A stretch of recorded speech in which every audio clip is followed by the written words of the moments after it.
Good morning. तो तर्क के बारे में हम लोग बात कर रहे हैं। टॉपिक चल रहा है आर्ग्यूमेंट। आर्ग्यूमेंट के सवाल आपको मैंने पहले भी बताया कि लॉजिकल रीजनिंग में करना सबसे टफेस्ट होता है ना, क्योंकि ये अलग अलग व्यक्ति का जो परसेप्शंस है वो अलग अलग हो सकता है किसी भी एक मुद्दे को लेकर के, है ना। आपका तर्क कुछ और हो सकता है, मेरा सोचना कुछ और हो सकता है। तो एक वैलिड तर्क क्या है, इसका जजमेंट हम लोग कैसे करें, इस टॉपिक में यही सीखना है। तो जैसा कि मैं कल भी आपको इसके बारे में बता चुका हूं, ठीक है। स्टेटमेंट एंड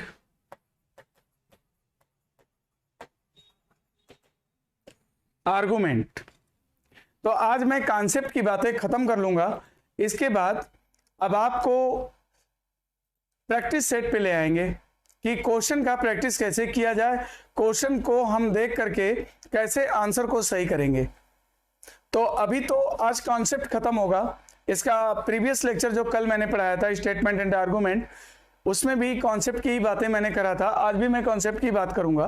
तो आइए चलते हैं। मैंने आपको बताया था कि जब भी कोई आर्गुमेंट का सवाल दिया जाएगा तो पहले आप उसे वर्तमान सामाजिक, राजनीतिक, आर्थिक, धार्मिक आधार पर रख के सोचो कि अगर ये मुद्दा हमारे समाज में अगर रखा जाए तो कैसा होगा, हमारे धर्म के आधार पर कैसा होगा, हमारा ओपिनियन क्या है। तो पहले तुम अपना ओपिनियन बनाओ उसके प्रति कि ये सही है कि गलत है। अगर ये बात हमारे सोसाइटी, हमारे पीपल्स, हमारे इकॉनमी, रिलीजन इसके लिए सही नहीं है तो उसका फेवर करने वाला तर्क को क्या करेंगे, गलत काट देंगे। ठीक है। तो पहला पॉइंट तो ये है। दूसरा पॉइंट ये है कि इसके लिए मैंने आपको 4 सॉल्यूशन प्लान बताया था, 4 स्टेप प्लान बताया था। इसका पहला था प्रीलिम टेस्ट था,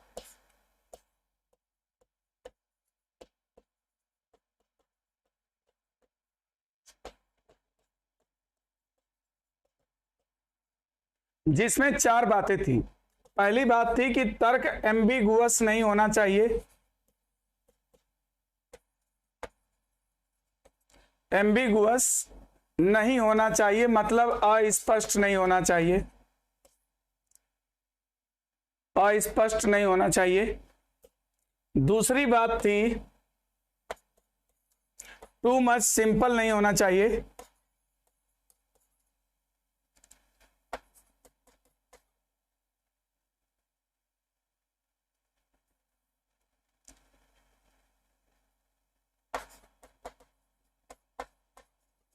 अति साधारण, तर्क सामान्य ना होकर विशेष होना चाहिए, साधारण नहीं होना चाहिए। तीसरा बताया था सुपरफ्लुअस, उसके पेरीमीटर से बाहर नहीं होना चाहिए, जिसकी बात किया जाए उसी पर तर्क भी होना चाहिए, उसके दायरे से तर्क बाहर नहीं निकलना चाहिए, है ना, सुपरफ्लुअस।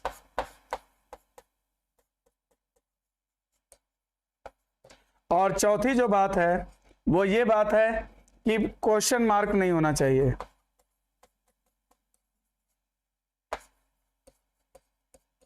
सुनो, तर्क जो भी होता है ना वो कथन से प्रत्यक्ष रूप से संबंधित होना चाहिए। कथन के बारे में वो लॉजिक देना चाहिए। अगर बताया था कि आपको एक जो स्टेटमेंट होता है वो जो एक समस्या मुद्दा के रूप में आता है और 2 तर्क होते हैं, समझ लो 2 वकील होते हैं, एक कहता है हाँ ये बिल्कुल सही है और एक कहता है ना बिल्कुल सही है। तो दोनों अपना अपना आर्गुमेंट पेश करेंगे और यहाँ पर आपको बनना है एक जज। एक जज की भूमिका में आकर के आपको दोनों को आर्गुमेंट को जज करना है कि कौन सा तर्क वैलिड है, कौन सा इनवैलिड है। तो सुपरफ्लुअस मतलब अनावश्यक, और ये प्रश्नवाचक। तो दोस्तों कहने का मतलब यह है कि मैं आपको एक चीज बता दूं कि ये चारों का एग्जाम्पल विथ एग्जाम्पल कल मैं इतना आपको समझा चुका हूं कि तर्क कुल मिला के मैंने बोला इन सब की जो निष्कर्ष है, जो कंक्लूजन है कि तर्क बकवास नहीं लगना चाहिए। पढ़ करके ये नहीं लगना चाहिए कि ये कैसी बात कर रहा है। ठीक है, वो मुद्दे के मुद्दे पर कैसी बात कर रहा है। आप बोलते हो ना, जब किसी की बात समझ में नहीं आती तो आप कहते हो क्या बोल रहे हो, कैसी कैसी बात कर रहे हो। तो मतलब ऐसा नहीं लगना चाहिए, तर्क सुनने पर लगना चाहिए कि नहीं इसमें कुछ दम है। अगर दम है तो फिर हम आगे बढ़ेंगे। आज यहां से शुरू करेंगे कि तर्क लॉजिकल होना चाहिए। कैसा? लॉजिकल। तर्क जो है लॉजिकल होना चाहिए, ठीक है ना, बिल्कुल, उसमें लॉजिक होनी चाहिए। जैसे अब यहां पर जो पहला पॉइंट है वो है इस्टैब्लिश फैक्ट।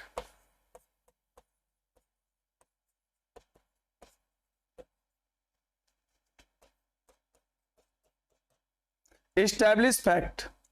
तो चलो अभी देखते हैं कितने बच्चे अभी हमारे साथ जुड़ चुके हैं। अभी आज सबसे पहले हैं सतीश उपाध्याय, गुड मॉर्निंग।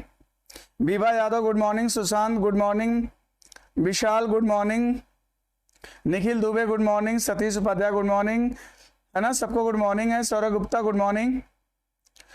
चलिए सबको गुड मॉर्निंग है मेरी तरफ से। और भी शेयर कर दीजिए ताकि अधिक से अधिक लड़के आ जाएं। Shiva Kesari good morning. Ritesh Dwivedi good morning. Amrit Yadav good morning. Anjesh, सबको गुड मॉर्निंग है, सबको गुड मॉर्निंग है, ठीक है। Bobby Rana good morning. Shiva Rathore good morning. चलो सबको गुड मॉर्निंग है। चलो अब पढ़ते हैं। तो इस्टेब्लिश फैक्ट, पहली जो बात है वो है इस्टेब्लिश फैक्ट। याद रखिए कि कुछ तथ्य होते हैं, कुछ फैक्ट होते हैं जो कि हमारे समाज में प्रतिस्थापित हैं, हमारे कानून में प्रतिस्थापित हैं, हमारे धर्म में प्रतिस्थापित हैं। तो जो प्रतिस्थापित तथ्य होगा, अगर तार्किक रूप से वो बात बोली जाएगी तो यानी कि तर्क सही है, साइंटिफिक रूप से प्रतिस्थापित है ना। तो जैसे कि मैं अब आपको इस्टेब्लिश फैक्ट, जो फैक्ट इस्टेब्लिश है उसके बारे में अब हम आपसे बात करते हैं। जैसे एक स्टेटमेंट मैं दे रहा हूं,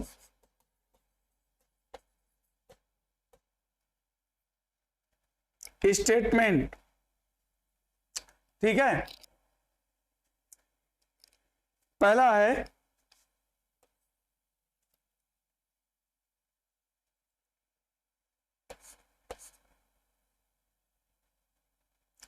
क्या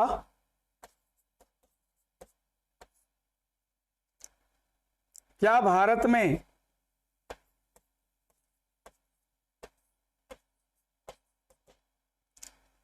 अंतरजातीय, क्या भारत में अंतरजातीय विवाह को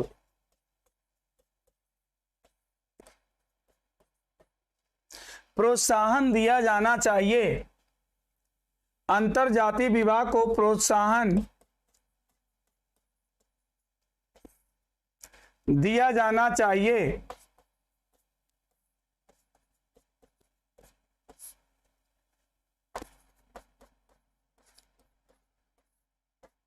क्या भारत में अंतरजातीय विवाह को प्रोत्साहन दिया जाना चाहिए? अब तर्क है पहला,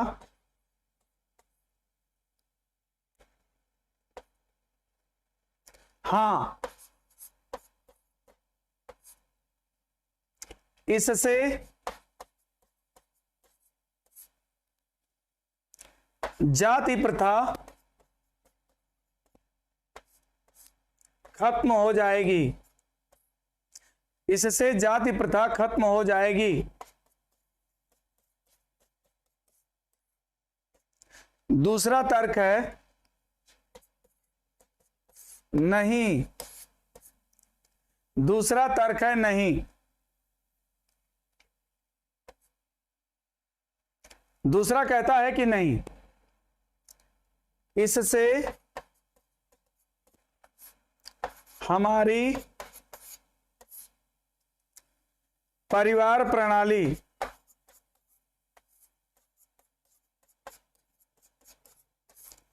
नष्ट हो जाएगी,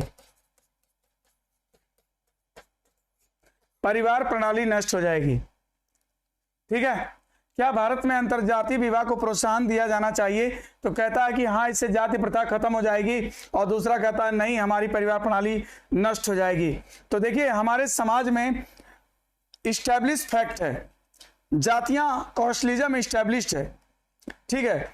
लेकिन याद रखो कि अगर ये जाति को ना माना जाए, कोई किसी भी जाति में जब शादी करने लगेगा, कोई भी जात वाला किसी भी जात में जब शादी करने लगेगा, इंटरकास्ट मैरिज होने लगेंगे, तो ये लॉजिक बताओ सही है कि नहीं? इससे जाति प्रथा कमजोर पड़ेगी कि नहीं पड़ेगी? इससे जाति प्रथा खत्म होगा कि नहीं होगा? बिल्कुल होगा। यानी कि ये आंसर सही है, यानी इसमें जो पहला तर्क है वो सही है। ये इस्टेब्लिश फैक्ट है कि आज हम लोग अपने जात वाले में ही शादियां करते हैं, लेकिन जिस दिन ये प्रतिबंध नहीं होगा, कोई किसी भी जाति में शादी करने लगेगा, डेफिनेटली जाति प्रथा उस दिन कास्टलिज्म का अंत हो जाएगा, ठीक है ना। तो पहला सही है। दूसरा कहता है नहीं, इससे हमारी परिवार प्रणाली नष्ट हो जाएगी। अरे भैया, दूसरी जात वाले से शादी करके लाएगा तो भी तो परिवार तुम्हारा चलेगा ना, ऐसा तो है नहीं। बच्चे तो दूसरे जात में शादी करोगे तो भी वो तुम्हारे घर की बहू बनेगी, बच्चे परिवार तो तब भी बढ़ेगा।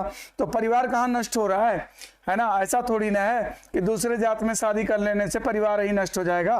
परिवार का जो सिस्टम है वो नष्ट कहाँ होगा? वो तो बच्चे तब भी आएंगे, आगे जनरेशन भी चलेंगे, सब कुछ है ना। तो दूसरा जो तर्क है वो कमजोर है, गलत है, वीक है, और पहला जो तर्क है वो सही है, डेफिनेटली है कि अगर हम इंटर कास्ट मैरिज करेंगे तो कास्ट को नुकसान पहुंचेगा, है ना। यस, तो पहला सही है, दूसरा गलत है, ठीक है। अब मैं दूसरा एग्जांपल लेता हूं। जैसे मान लो यहां पे एक कथन है, क्या किसी प्रतिष्ठित व्यक्ति द्वारा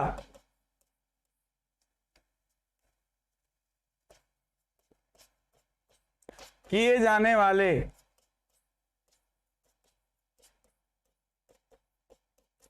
क्या किसी प्रतिष्ठित व्यक्ति द्वारा किए जाने वाले अपराध के लिए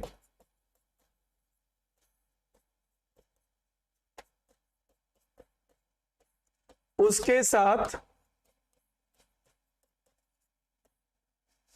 विशेष व्यवहार किया जाना चाहिए?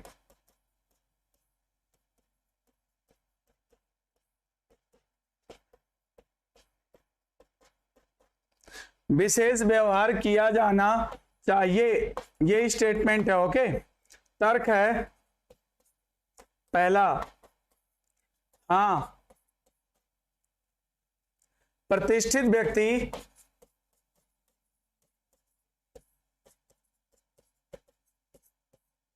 द्वारा किया जाने वाला अपराध, प्रतिष्ठित व्यक्ति द्वारा किया जाने वाला अपराध, प्रतिष्ठित व्यक्ति द्वारा किया जाने वाला अपराध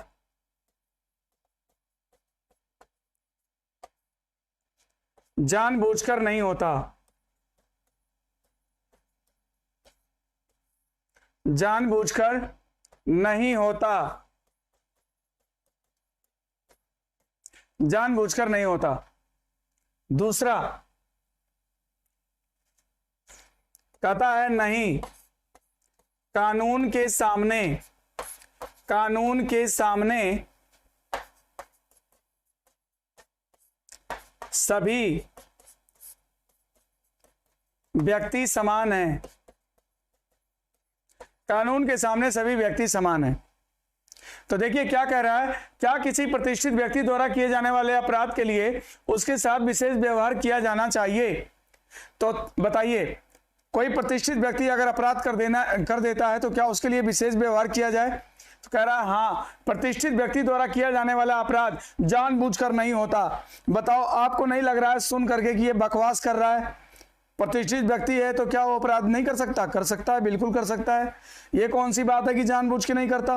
ये तो गलत बात है ना। तो पहला गलत हो जाएगा। दूसरा तर्क स्थापित है, ये एक प्रतिष्ठित, ये जो है ये प्रतिस्थापित तथ्य है, इस्टेब्लिश्ड फैक्ट है, हमारा लीगल संविधान में इस्टेब्लिश्ड है क्या कि नहीं, कहता है कि नहीं नहीं उनके साथ विशेष व्यवहार मत करो। क्यों? कानून के सामने सभी व्यक्ति समान होते हैं। आपको पता है कि कानून के सामने सभी नागरिक देश के समान होते हैं, चाहे वो प्रतिष्ठित हो चाहे प्रतिष्ठित ना हो। तो यानी दूसरा सही है, यानी यह इस्टेब्लिश फैक्ट है। तो तर्क में अगर कभी भी इस्टेब्लिश फैक्ट दिया जाएगा तो याद रखना कि वो तर्क जो है वैलिड माना जाएगा, सही माना जाएगा। राइट? जैसे ये सवाल है, इस्टेब्लिश फैक्ट अगर तर्क है तो सही होगा। एक और ले लेते हैं, कथन है क्या शाकाहारी भोजन को मांसाहारी भोजन के अपेक्षा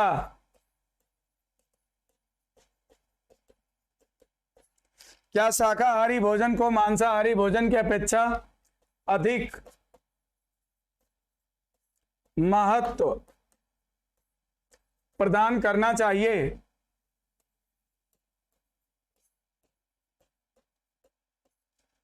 प्रदान करना चाहिए। क्या शाकाहारी भोजन को मांसाहारी भोजन की अपेक्षा अधिक महत्व प्रदान करना चाहिए? तर्क दे रहा है।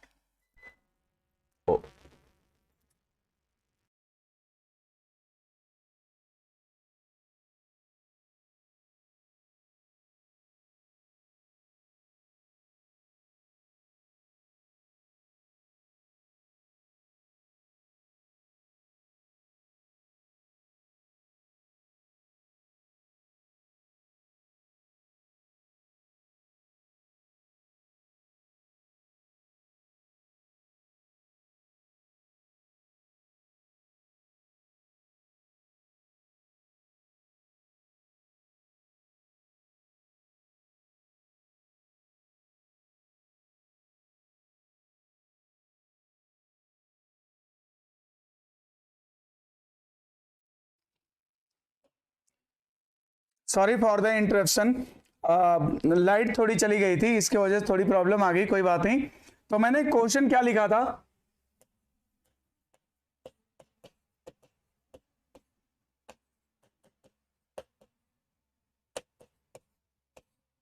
क्या शाकाहारी भोजन की अपेक्षा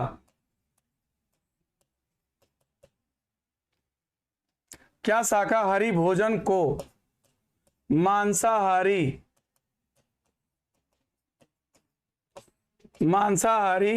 भोजन की अपेक्षा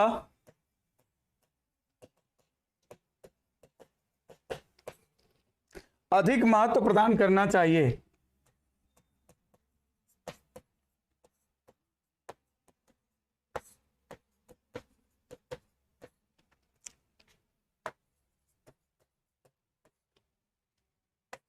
ठीक है, तर्क है पहला, हाँ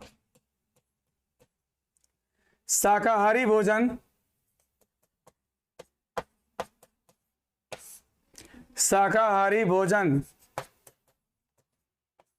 स्वास्थ्य के लिए शाकाहारी भोजन स्वास्थ्य के लिए अधिक लाभदायक होते हैं।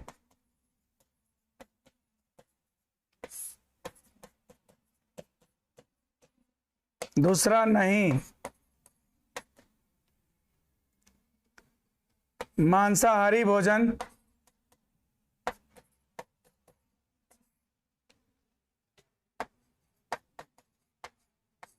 अधिक स्वादिष्ट होते हैं।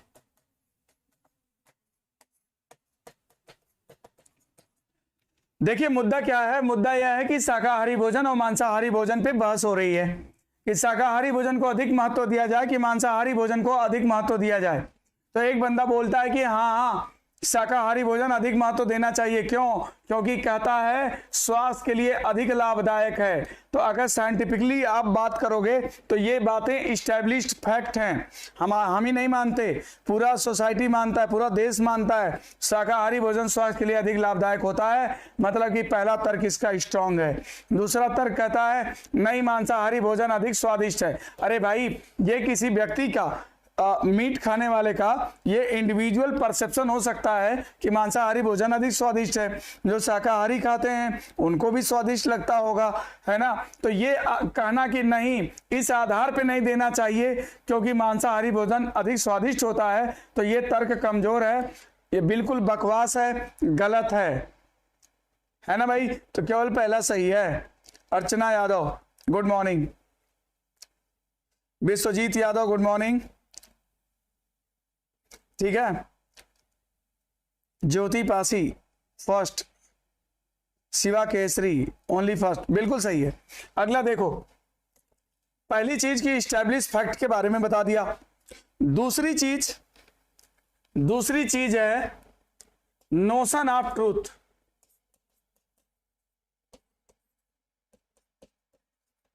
अगर कभी तर्क में नोशन ऑफ ट्रूथ है तो वो तर्क वैलिड माना जाएगा। नोशन ऑफ ट्रूथ का मतलब ऐसी कल्पना जो सच्चाई पर आधारित हो, ऐसी कल्पना जो सच्चाई पर आधारित हो वो तर्क सही माना जाता है। जैसे स्टेटमेंट है क्या भाई बहन की शादी को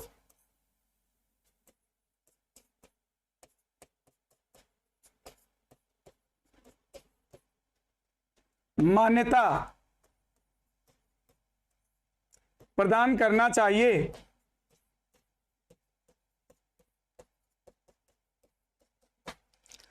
तर्क है हाँ, इससे दहेज डाउरी प्रथा, दहेज प्रथा का अंत हो सकता है। दहेज प्रथा का अंत हो सकता है। दूसरा है नहीं, यह एक सामाजिक बुराई है।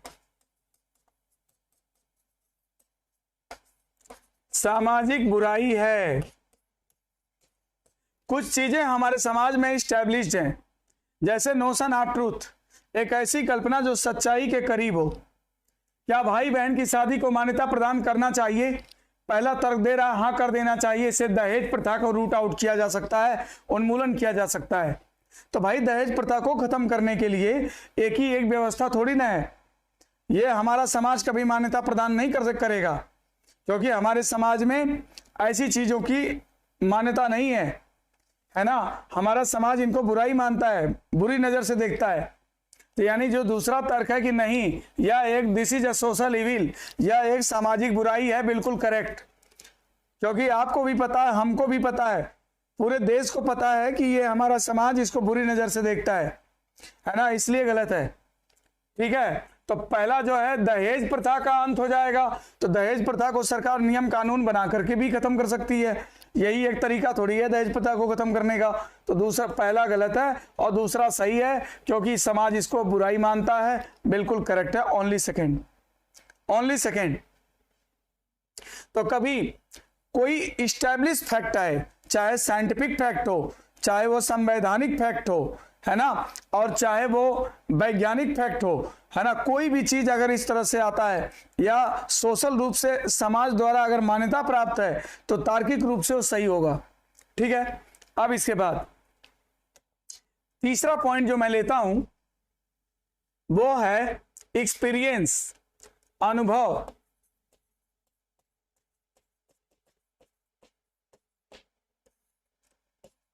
एक्सपीरियंस पर आधारित तर्क सही माने जाते हैं। एक्सपीरियंस पर आधारित तर्क सही माने जाते हैं। अनुभव पर आधारित तर्क सही होता है। जैसे स्टेटमेंट है क्या क्या हमें माता पिता का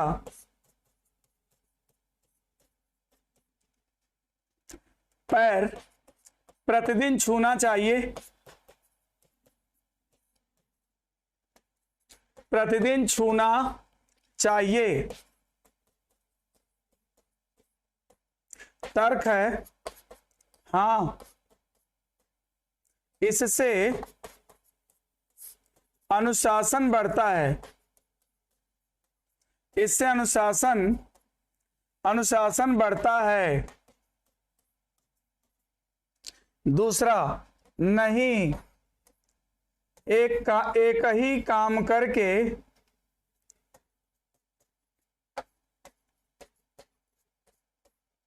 ऊब जाएंगे।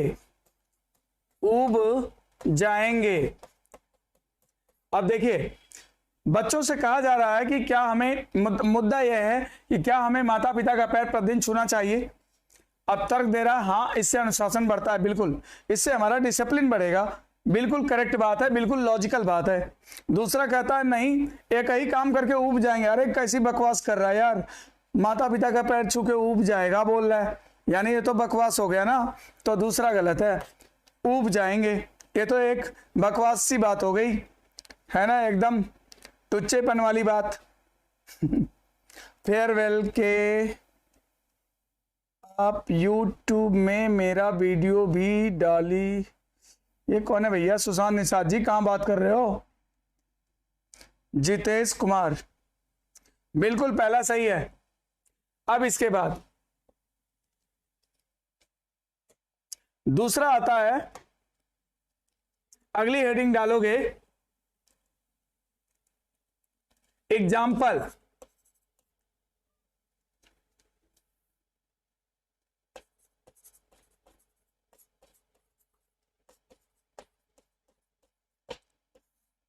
याद रखो कि भूतकाल में किसी व्यक्ति के द्वारा किए गए कार्यों पर आधारित तर्क गलत होता है। कभी भी किसी से तुलना नहीं कर सकते हो। तर्क में अगर तुलना किया तो तर्क गलत हो जाएगा। किसी पास्ट में किसी व्यक्ति का उदाहरण दिया तो तर्क गलत हो जाएगा, है ना। तो याद रखो कि जैसे मान लो कि तुम्हारे घर में तुम्हारे बड़े भाई को बीटेक कर रहा है और उसको लैपटॉप पापा ने दिला दिया। अब तुम कह रहे हो हमें चाहिए, हाँ, तो भाई वो पूछेंगे क्यों चाहिए, तो तुम कह रहे हो उनको दिलाया तो मुझे भी दिलाओ, यानी यहाँ पे तुमने तुलना कर दिया, और तुलना करोगे तो तर्क गलत हो जाएगा, है ना। इधर देखो, एग्जाम्पल बेस्ड, ठीक है। स्टेटमेंट है जैसे, क्या हमें अहिंसा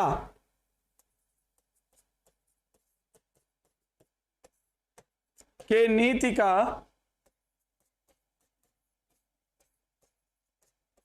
अनुसरण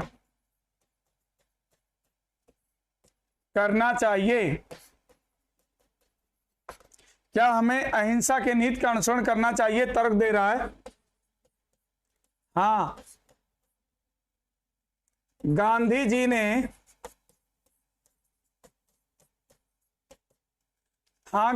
ने इस नीति का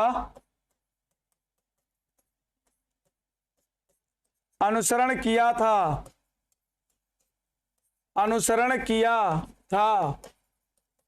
गांधी जी ने इस नीति का अनुसरण किया था। तो भैया गांधी जी ने इस नीति का अनुसरण किया था, क्या इसीलिए हमें भी ये काम करना चाहिए? तो याद रखो ये तर्क गलत हो जाएगा। दूसरा है, नहीं,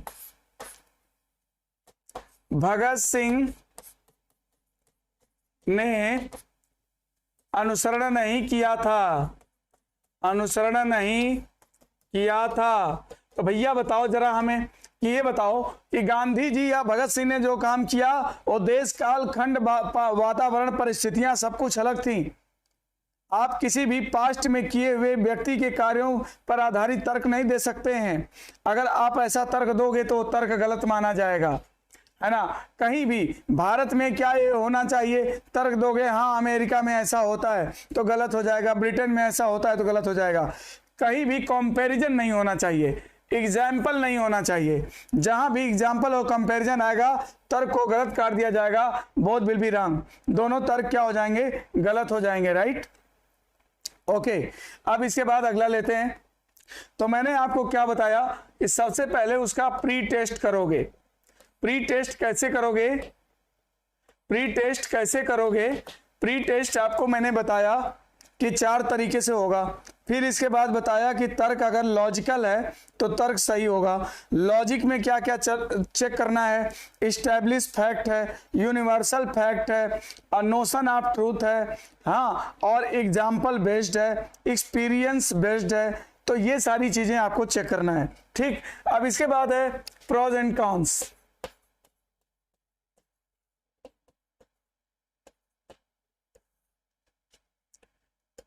तीसरा पॉइंट है प्रोज एंड कॉन्स, मतलब कि उसके लाभ और हानि को देखना पड़ेगा। मान लो कोई तर्क तुमने पढ़ा, पढ़ते तुम्हें बकवास नहीं लगा, तुम्हें लगा यार ठीक लग रहा है, 50-50 हो गया, तो फिर तुम आगे बढ़े, लॉजिक चेक किए, मान लो तुम्हें लॉजिक भी मिल गया, अब तुम्हें लग रहा है कि ठीक लग रहा है, तो फिर उसमें तुम चेक करोगे प्रोस एंड कॉन्स, मतलब कि उसके लाभ और हानि का प्रॉपर एक्सप्लेनेशन होना चाहिए। जैसा कि एक एग्जांपल लेते हैं, स्टेटमेंट है क्या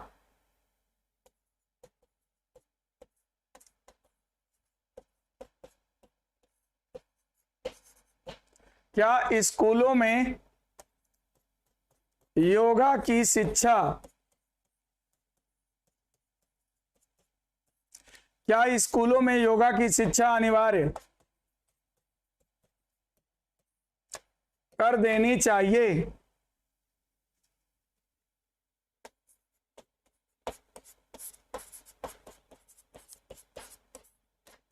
क्या स्कूलों में योगा की शिक्षा अनिवार्य कर देनी चाहिए? तर्क है पहला, हाँ, इससे शिक्षकों की संख्या बढ़ेगी, शिक्षकों की संख्या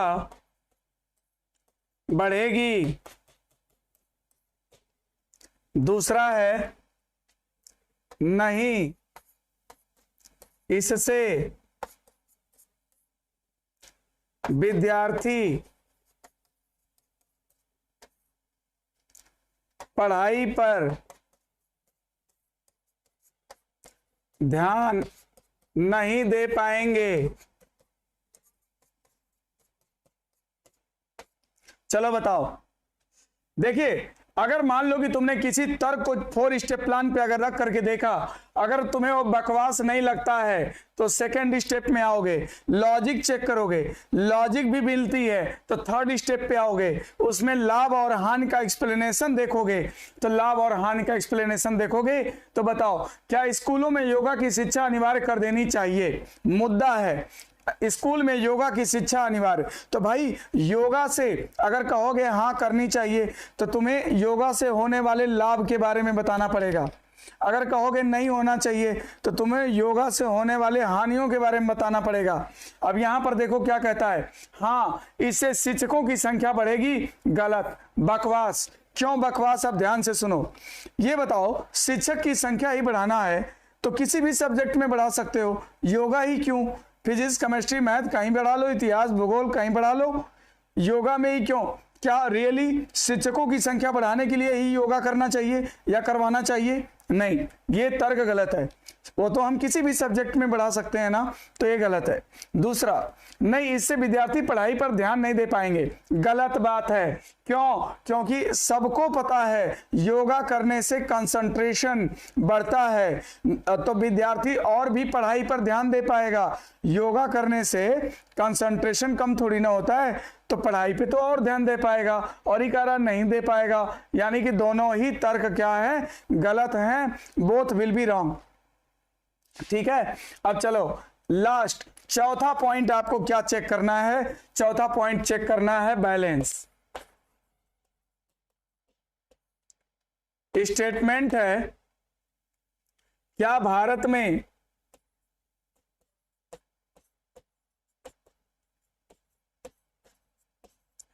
भारत में प्रत्येक नागरिक को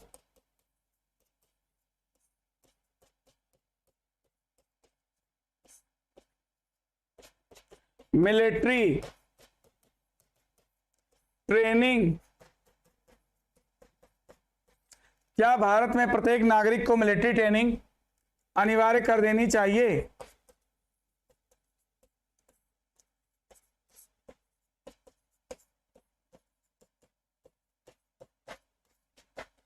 तर्क है हाँ, इससे अनुशासन बढ़ेगा, इससे अनुशासन बढ़ेगा। दूसरा है नहीं, इससे देश पर आर्थिक दबाव बढ़ेगा, आर्थिक दबाव,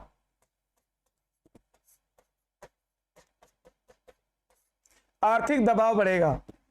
ठीक है, जब मान लो कि तर्क तुमने पढ़ा और तुम्हें बकवास नहीं लगा, पहली नजर में तुम्हें बकवास नहीं लगा, तो तुमने लॉजिक चेक किया, लॉजिक भी सही लगी, तुमने उसके लाभ और हानि का एक्सप्लेनेशन देखा, वो भी सही लगा, तो सबसे लास्ट में चेक करोगे कि भाई ये चीज जो है, ये जो बात है, ये जो तर्क है, वो बैलेंस है कि नहीं है।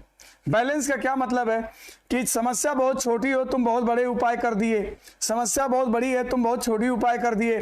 तो यहां पर जरा ध्यान दो, कहता है कि क्या भारत में प्रत्येक नागरिक को मिलिट्री ट्रेनिंग, आप सबको पता है कि मिलिट्री ट्रेनिंग अगर दी जाती है तो कितना खर्च आता होगा गवर्नमेंट का, है ना, और हर नागरिक को यार मिलिट्री ट्रेनिंग देने की बात हो रही है।